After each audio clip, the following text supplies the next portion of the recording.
This is Super Longevity Institute. I'm Laura Maitreya. I have a special guest, Jeremy Turner. Introduce yourself, Turner. Hey there, how you doing? Yep. So my name's Jeremy Turner. I'm a professor at Simon Fraser University. I teach cognitive science, but also I have a hobby and a passion, and also I actually do work inside of social virtual reality communities. That is immersive reality, where you wear a headset and you go in to meet other people and go to different kinds of virtual places. So through these communities, I discovered cryptocurrency and well, not just discovered cryptocurrency, but learned more about cryptocurrency. And I decided to help certain friends build their communities by helping them make some coins. Um, yeah, I decided to actually I got more interested in cryptocurrency because of you. Uh, I wasn't really checking for cryptocurrency until you told me about it.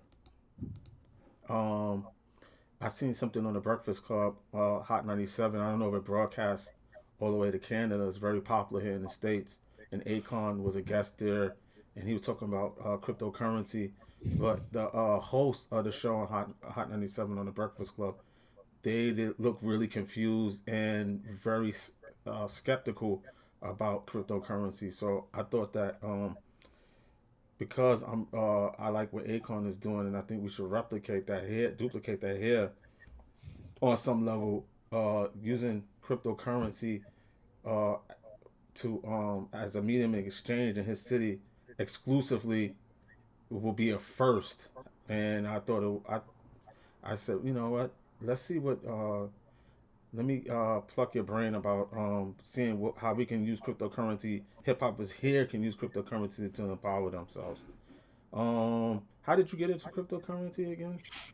Yeah. So basically, well, I'm a technology enthusiast. I have been for a long time, Mm-hmm. and so I've always read news articles about cryptocurrency when it had emerged, even back in the early 2000s. Mm-hmm. Um, the Bitcoin was popular here in Vancouver as a trend, and it even showed up in our. We even had a Bitcoin ATM machine of all things, and Mm-hmm. at that time, to buy one Bitcoin was like $7, and I Wow. made the mistake of not of thinking that it was going to be useless or valueless or just some kind of gimmick, and I didn't really purchase one. I was also quite broke at the time, Mm-hmm. but even then, I could have saved up to buy at least one. Right. But I didn't really realize how these things can inflate in value in some way.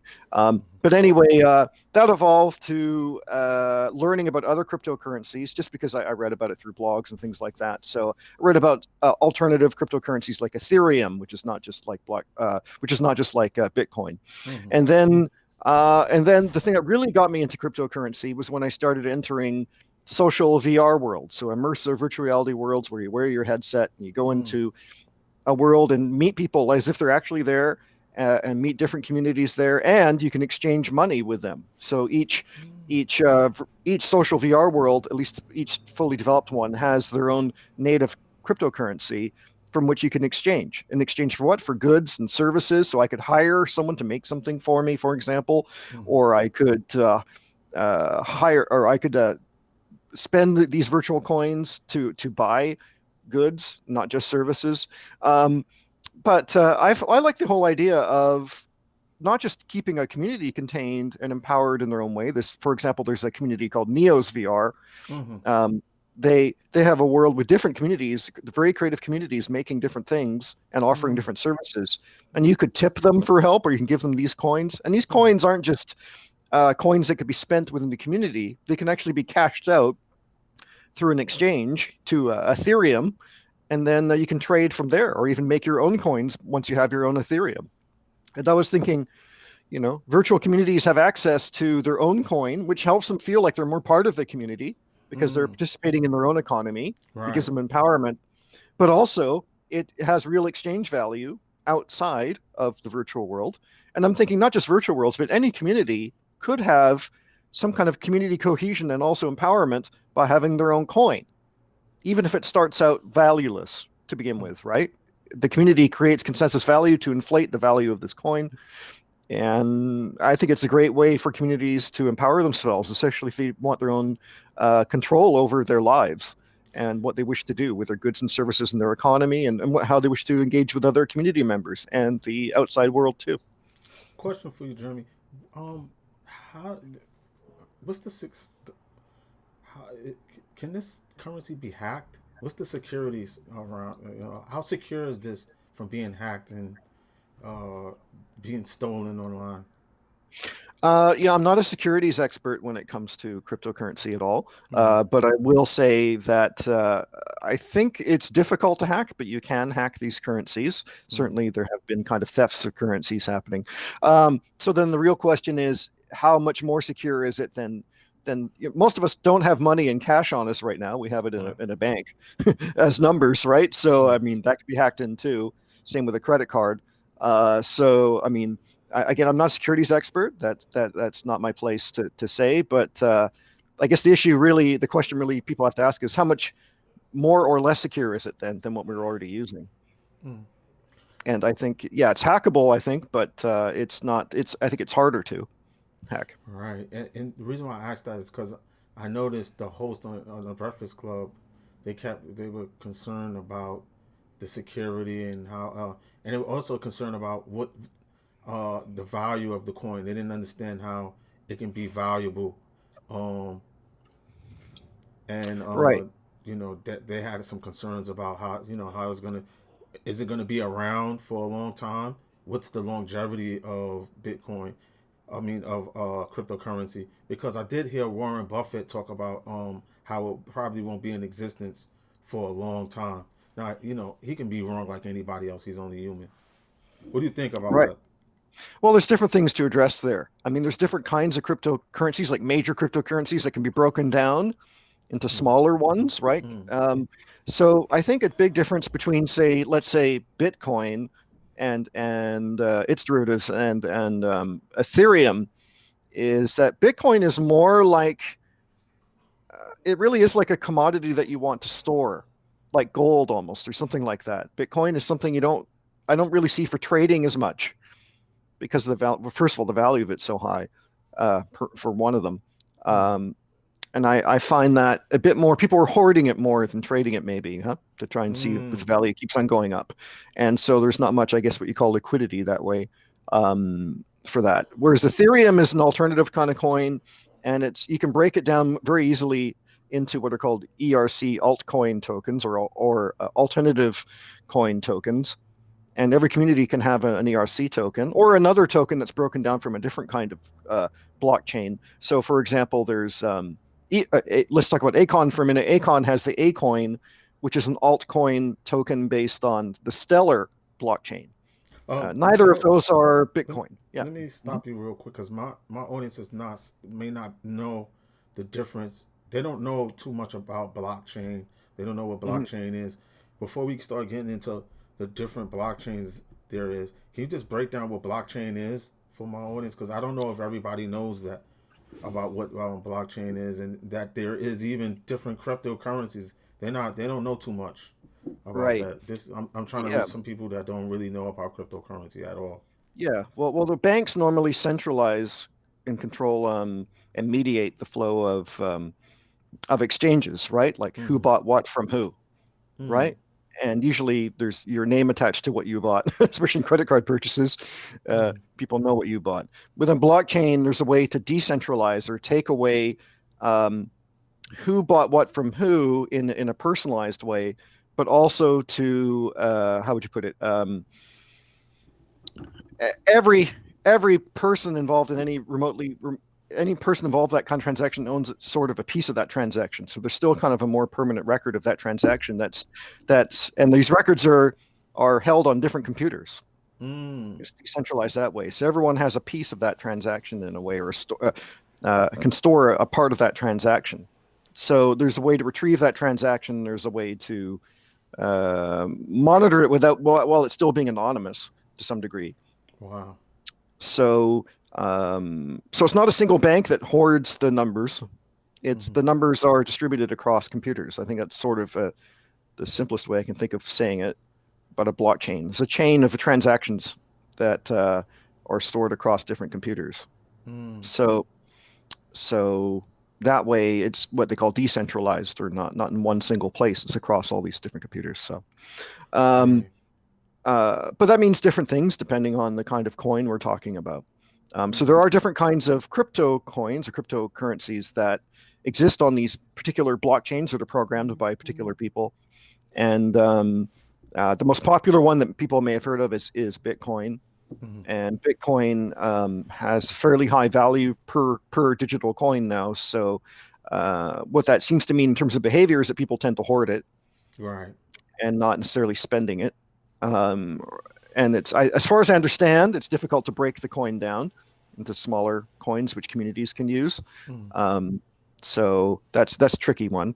But Ethereum is a competing kind of crypto coin, with its own way to distribute across this blockchain, across different computers. And but that one can be broken down into smaller subcoins or altcoins, alternative coins or tokens.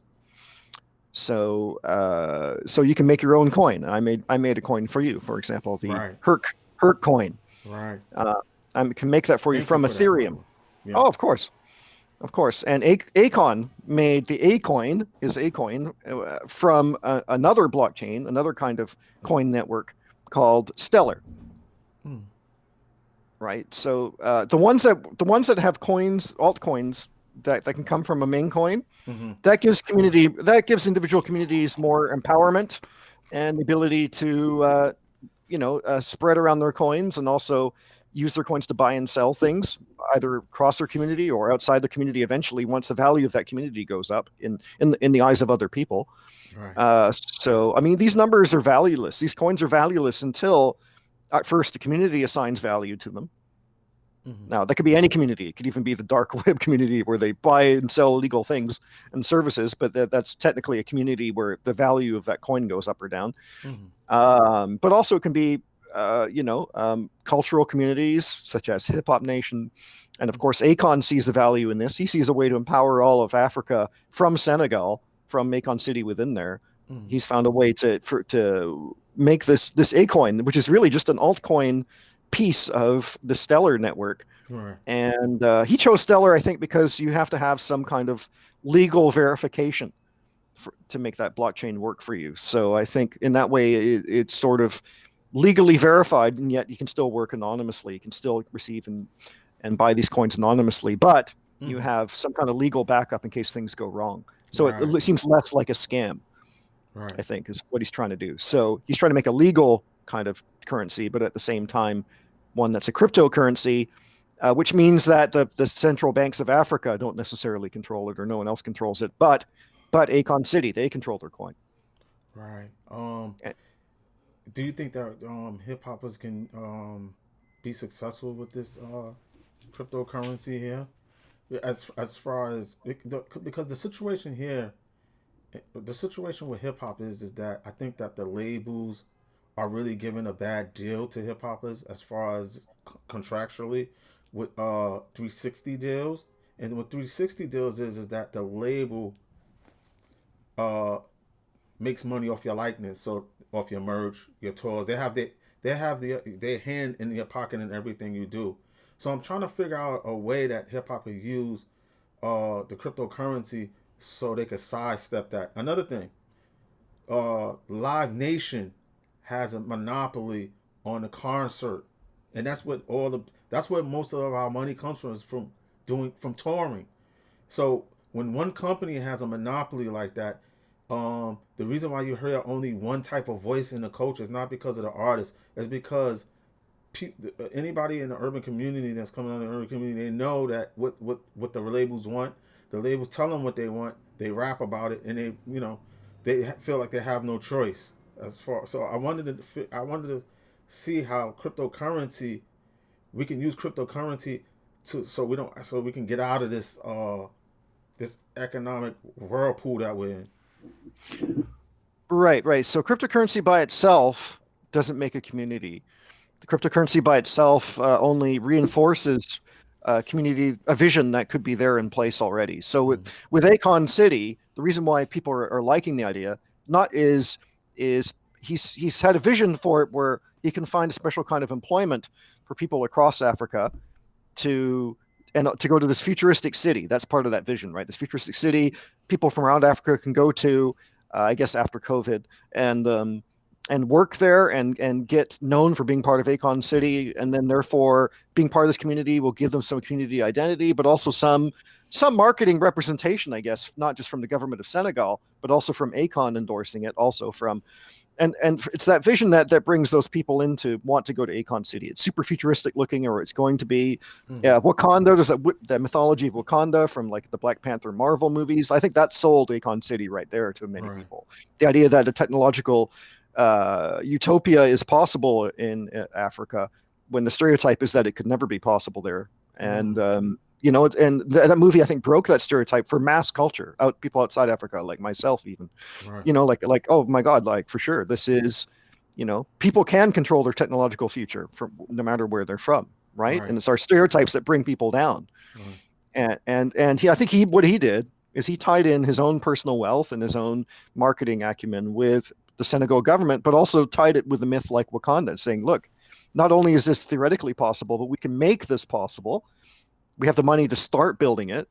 And also, and this cryptocurrency will keep the community unified.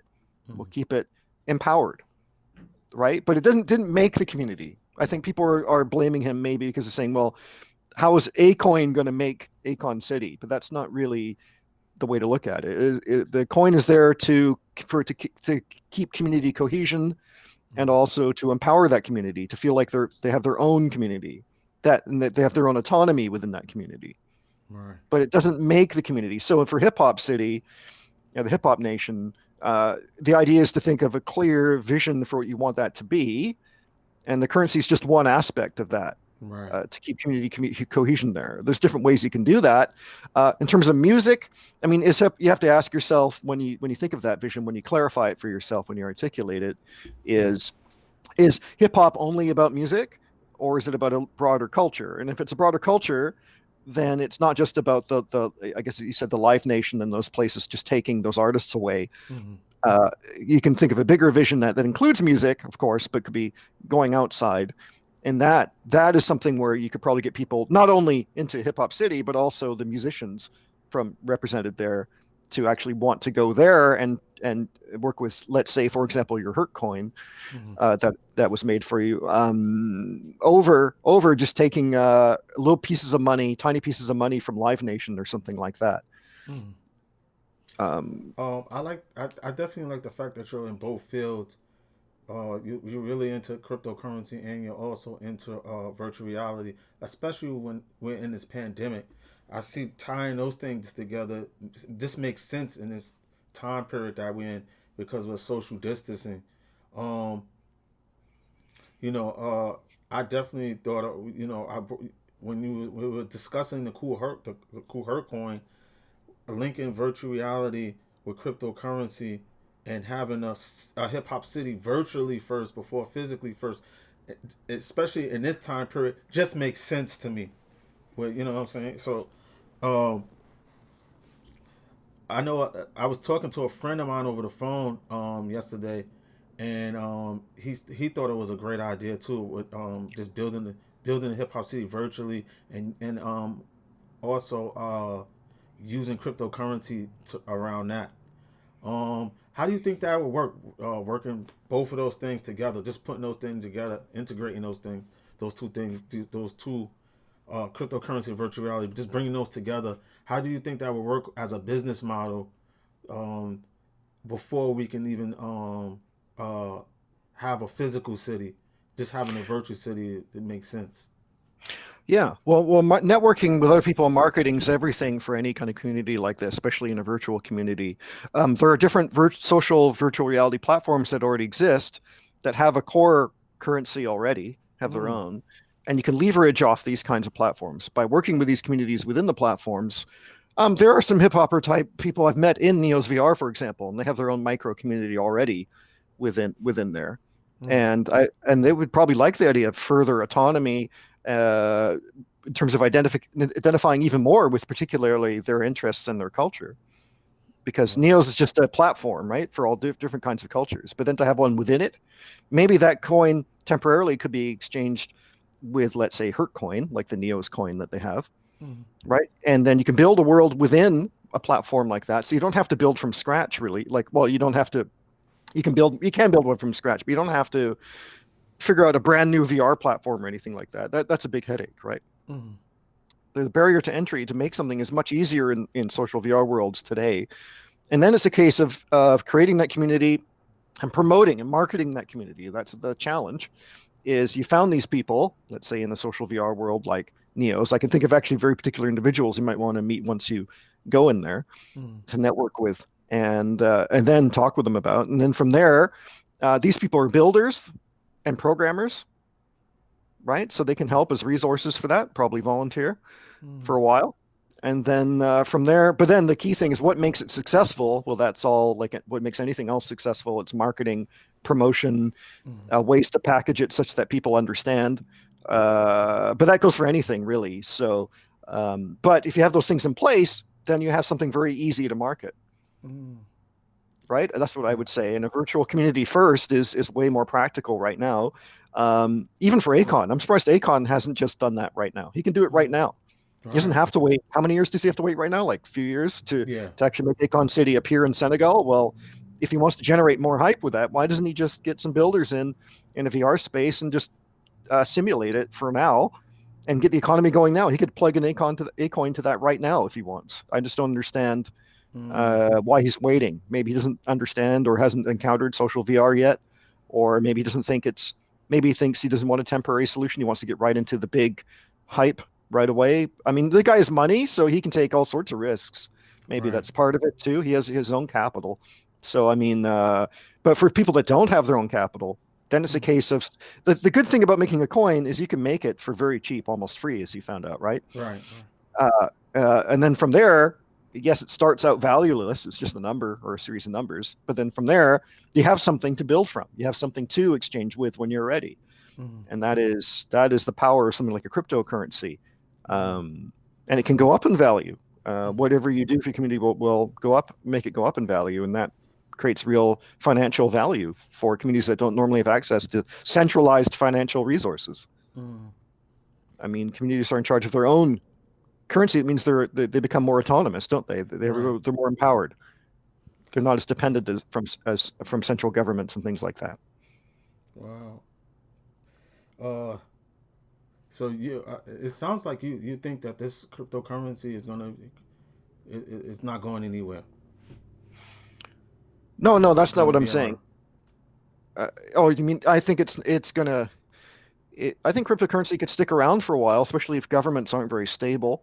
Mm. Um, we'll see what happens with the U.S. For example, we don't know the future of the U.S. Even like next year, we don't know. Yeah, Um, that's true. so things are kind of volatile. When things are constantly volatile, you just want something stable Right. underneath it all. I mean, yes, any currency is volatile, right? Anything to do with financial, anything has risk involved, Mm. right? That's not going away. The risk doesn't go away, but I think it's good to have as a backup plan a cryptocurrency. Certainly in Yeah. social VR, they're most of those platforms aren't making their own crypto coin. Right now, most of them are using it based on the Ethereum coin, Mm. and they see a value in that. Certainly for Mm. virtual worlds, and in a way, a community, a cultural community, is kind of a virtual world in a way within itself, right? Because Right. it's not like all of the U.S. or all of New York or whatever it is. It's a culture that's international, that's global, Mm. that is based on, well, not just common interests, but common kind of sensibilities and stuff. That's very much how a virtual community is organized too. What are you using for virtual reality You mean to get into it? to get into virtual reality? Yeah. What Yeah, system are you using? It. yeah. So I have an old to get into the more high level, what you call the more graphically intensive VR programs. Mm. I actually have an old headset called the Vive from 2016. Mm. I have that. You can see here I got some bolts on there on the wall. That's Yeah. because I took down a mirror because the mirror was reflecting the infrared away from my controllers. Oh wow. So you can see the hardcore commitment here. Yeah. But so I have a Vive from 2016. That's plugged into a desktop also from 2016. And so it's old, but I can still get into the highest, most powerful VR worlds that are available right now. But I also have an Oculus Quest if I want to not plug into a computer and check out some lower resolution social VR worlds without even needing a direct internet connection. I can use wireless for that. Oh, nice. It just means the graphics aren't as good Right.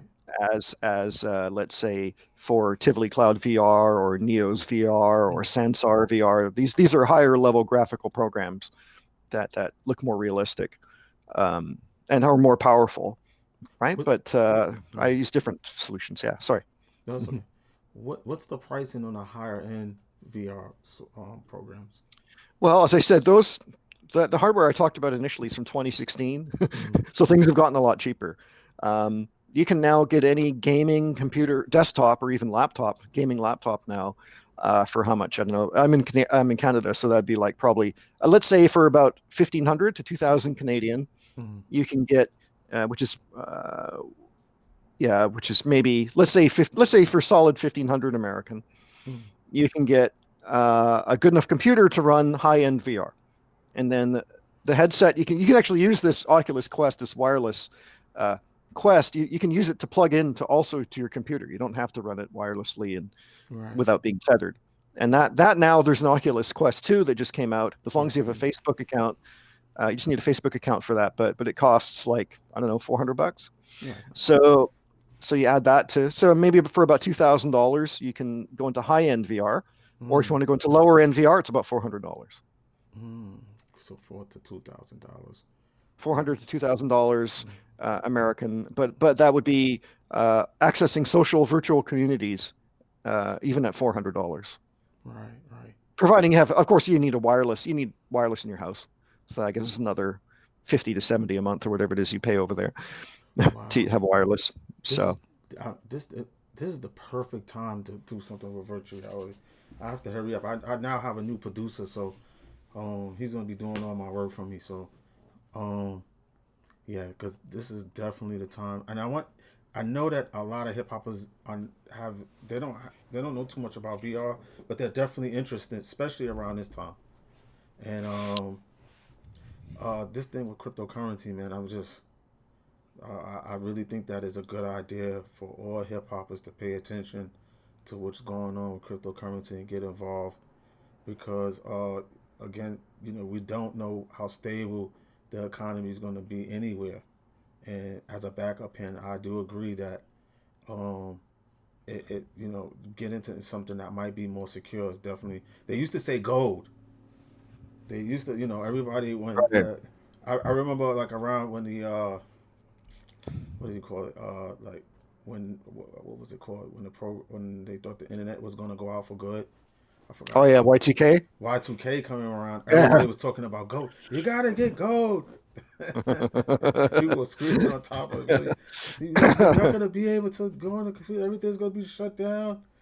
But you know, with this cryptocurrency, this decentralized money, I know that in the beginning, when America was just forming, there was a lot of debates around decentralizing and centralizing money. The central banks, and I know before things became centralized with what is the guy's name? To start at the banking system here. It'll come back to me. I know that you know, we funded a lot of stuff before there was a central bank. There wasn't always a central bank in place. I think Lincoln's fund the whole war with his Lincoln backs, if I'm not mistaken. So, I never liked the idea of a monopoly on who prints our money. I'm gonna be honest with you. I'm going to record and say that. Um, Let me see. Anything else I want to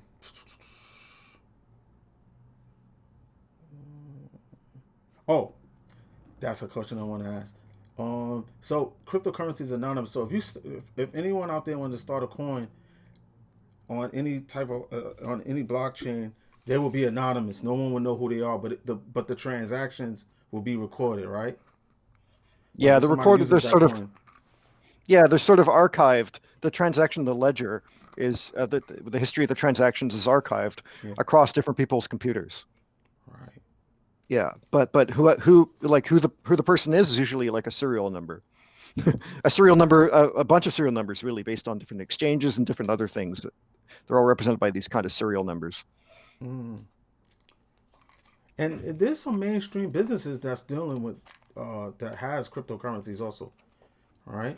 This, Yeah, this is, you know, do you think that America will have a cryptocurrency like a digital dollar anytime soon?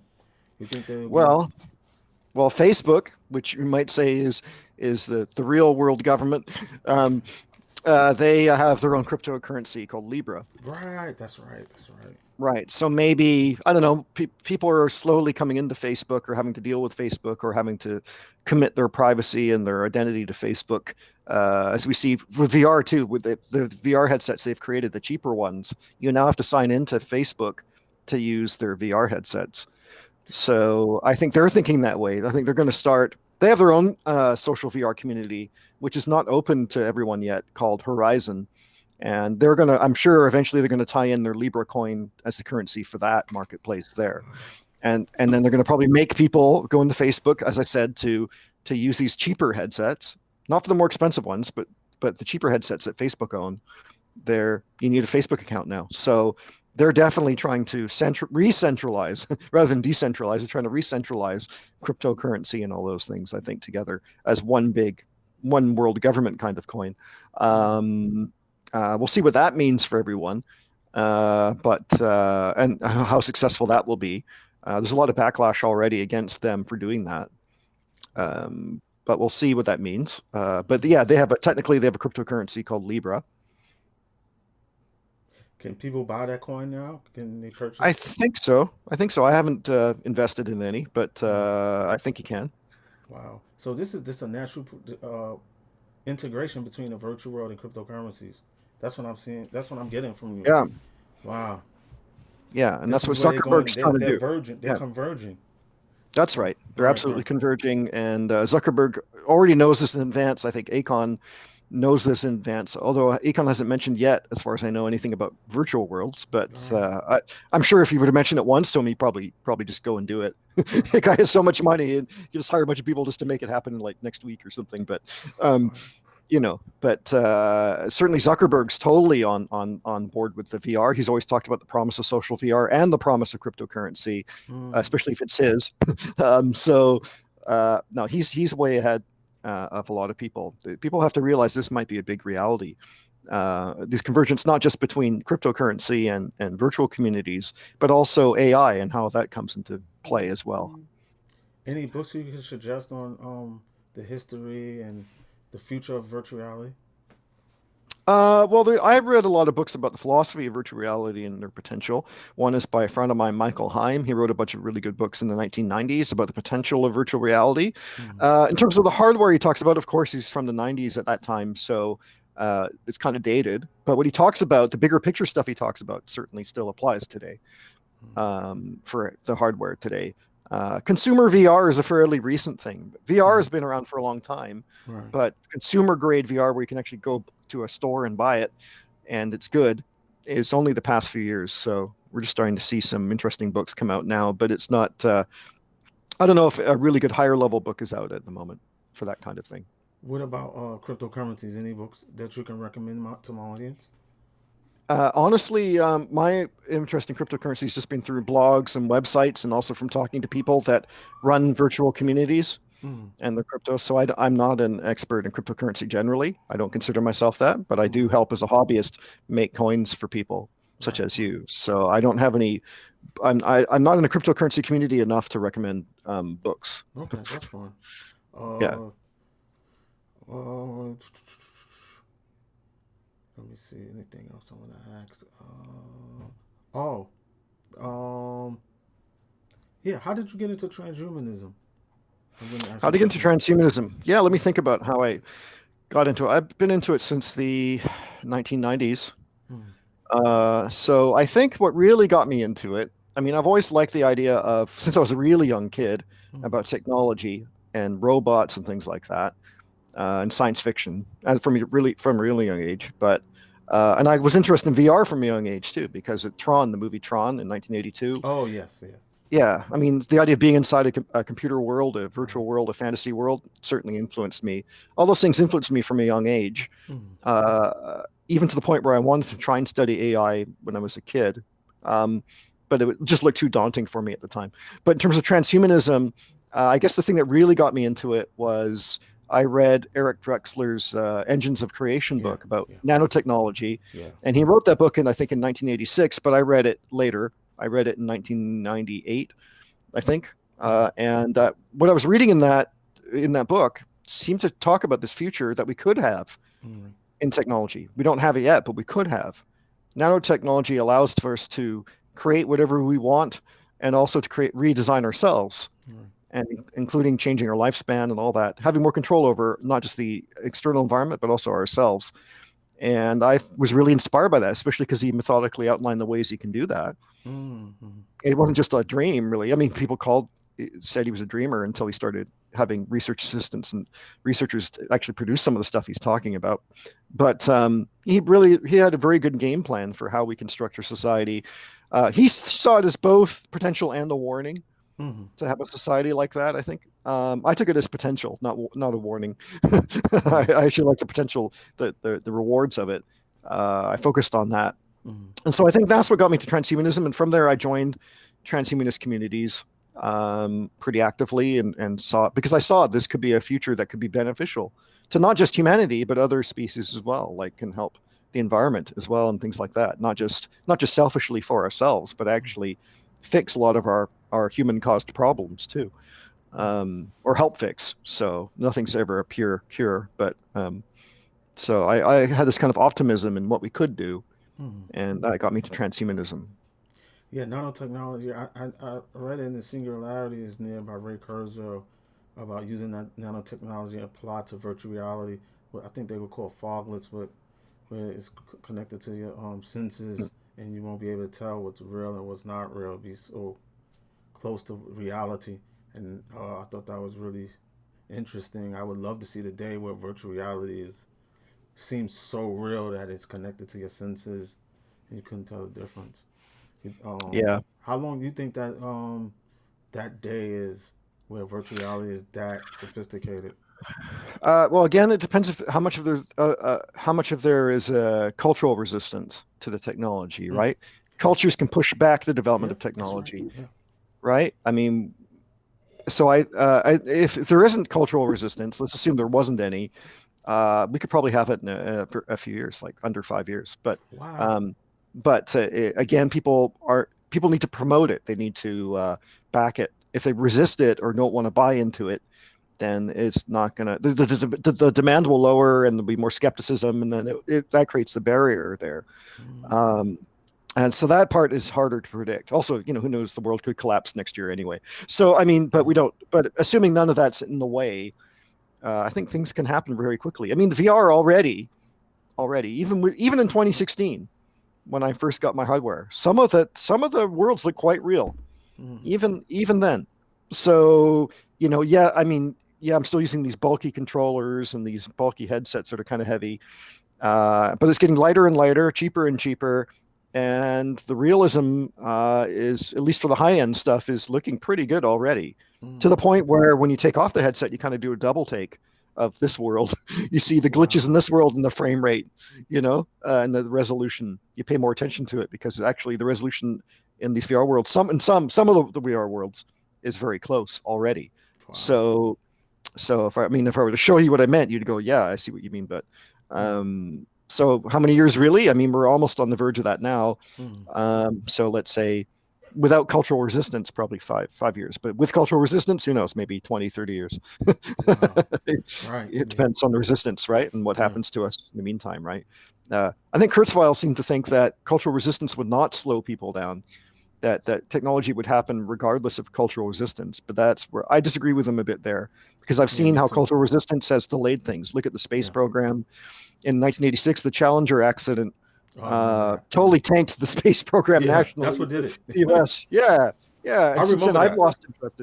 I mean, I've lost interest in the space program since 1986 because of that. Right. So, whereas I could have been an advocate towards it, so to help. I mean, I'm not saying me personally would mean much, but I just mean people like me, a lot of people like me, were disillusioned that could have Mm, helped that program.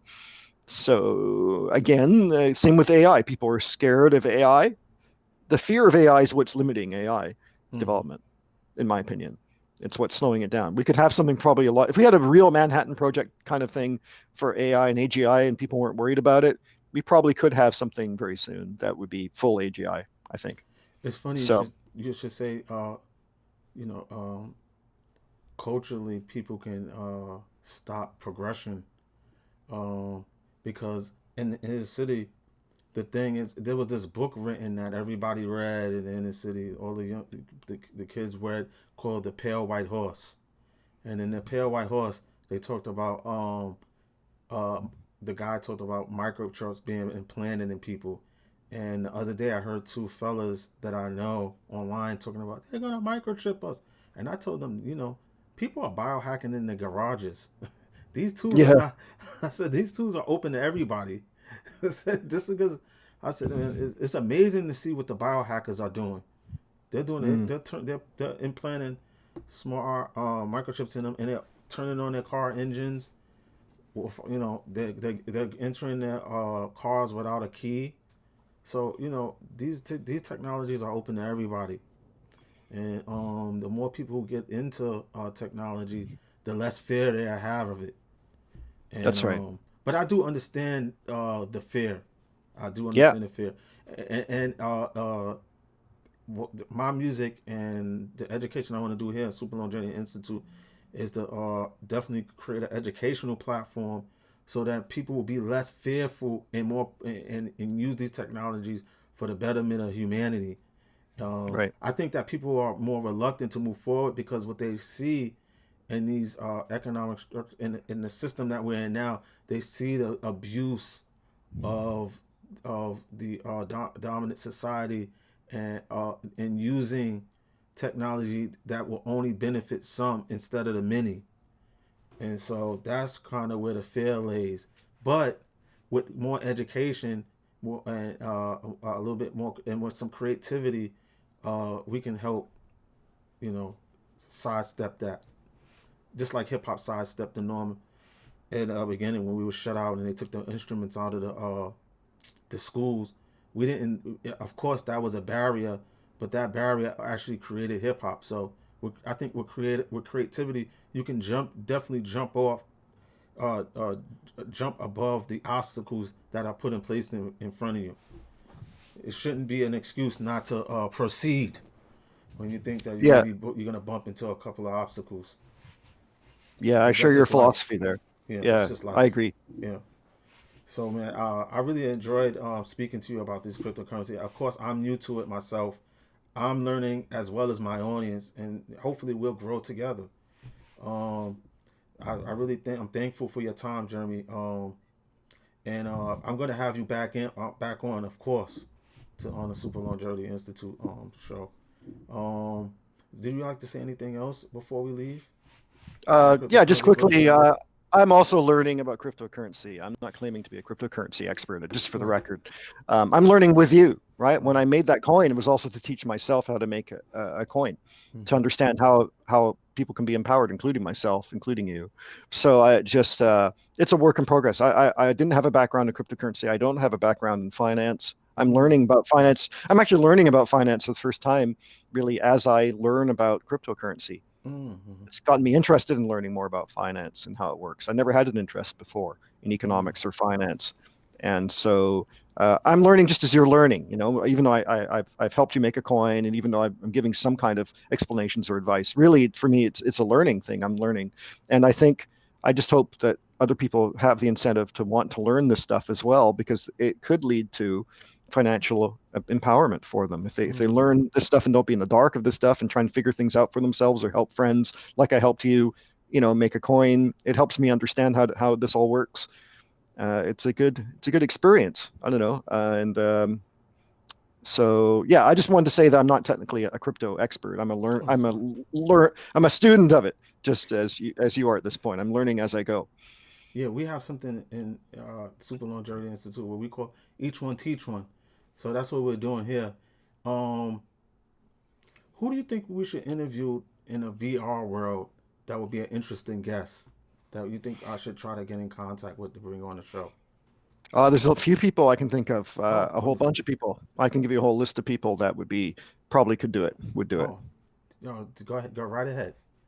Let Yeah. me know. So, well, I'll mention some names on the list. I don't want to commit to any Oh, okay. names Oh, on the okay, okay. recording because in case they go, no, not me. But All right. Okay, okay. I'll I send you a got you. list for sure. I'll send you a list right after this. That's wonderful. And Thank you, Jeremy. Have a great day, and we'll definitely have you on the show again, man. It was great uh, talking to you. likewise, Matri One, always a pleasure. And let's get this hip hop community up and running and make it turn the dream into reality of some kind. No doubt. Thank you. Have a good Okay. one, my brother. Cheers.